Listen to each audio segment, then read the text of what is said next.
أعوذ بالله من الشيطان الرجيم بسم الله الرحمن الرحيم. In the name of Allah, the most compassionate, most merciful. Whatever is in the heavens and the earth glorifies God, for He is the Almighty, All-Wise. To Him belongs the kingdom of the heavens and the earth. He gives life and causes death, and He is most capable of everything. He is the first and the last, the most high and most near, and He has perfect knowledge of all things. He is the one who created the heavens and the earth in 6 days, then established Himself on the throne. He knows whatever goes into the earth and whatever comes out of it, and whatever descends from the sky and whatever ascends into it. And He is with you wherever you are, for God is all-seeing of what you do. To Him belongs the kingdom of the heavens and the earth, and to God all matters are returned. He merges the night into day and the day into night, and He knows best what is hidden in the heart. Believe in God and His messenger, and donate from what He has entrusted you with.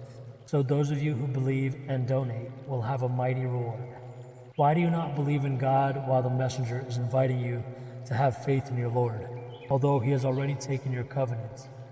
If you will ever believe, He is the one who sends down clear revelations to His servant to bring you out of darkness and into light. For indeed, God is ever gracious and most merciful to you. And why should you not spend in the cause of God, while God is the sole inheritor of the heavens and the earth? Those of you who donated and fought before the victory over Makkah are unparalleled. They are far greater in rank than those who donated and fought afterwards. Yet God has promised each a fine reward, and God is all aware of what you do. Who is it that will lend to God a good loan, which God will multiply many times over for them, and they will have an honorable reward? On that day you will see believing men and women with their light shining ahead of them and on their right. They will be told, "Today you have good news of gardens, under which rivers flow, for you to stay in forever. This is truly the ultimate triumph." On that day, hypocrite men and women will beg the believers, "Wait for us, so that we may have some of your light." It will be said mockingly, "Go back to the world and seek a light there." Then a separating wall with a gate will be erected between them. On the near side will be grace, and on the far side will be torment. The tormented will cry out to those graced, "Were we not with you?" They will reply, "Yes, you were. But you chose to be tempted by hypocrisy, eagerly awaited our demise, doubted the truth, and were deluded by false hopes, until God's decree of your death came to pass. And so the chief deceiver deceived you about God. So today no ransom will be accepted from you, hypocrites, nor from the disbelievers. Your home is the fire. It is the only fitting place for you. What an evil destination. Has the time not yet come for believers' hearts to be humbled at the remembrance of God and what has been revealed of the truth, and not be like those given the scripture before, those who were spoiled for so long that their hearts became hardened, and many of them are still rebellious? Know that God revives the earth after its death. We have certainly made the signs clear for you, so perhaps you will understand. Indeed, those men and women who give in charity and lend to God a good loan will have it multiplied for them, and they will have an honorable reward. As for those who believe in God and His messengers, it is they who are truly the people of truth. And the martyrs with their Lord will have their reward and their light.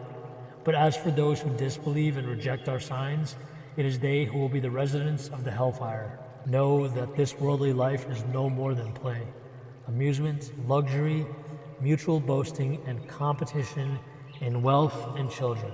This is like rain that causes plants to grow, to the delight of the planters.